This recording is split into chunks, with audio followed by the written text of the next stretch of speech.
Tapos tayo yung nag-iilaw. Tayo yung may liwanag. O ba? Doon sa madilim ngayon, yung kahit maliit na ilaw na yun, makikita at makikita yun eh. The same for us. Kahit yung mga kapitbahay natin, o kasama natin sa bahay, kaibigan, ka-eskwela, katrabaho, ang sama na ginagawa po sa atin.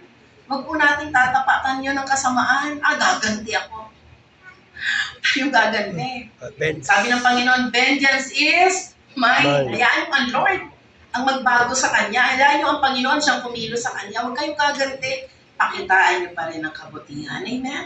Sino po nananampalataya dito na pag pinakitaan niyo ng kabutihan, yung gumagawa ng kasamaan, mas iiran yung kabutihan? Say amen.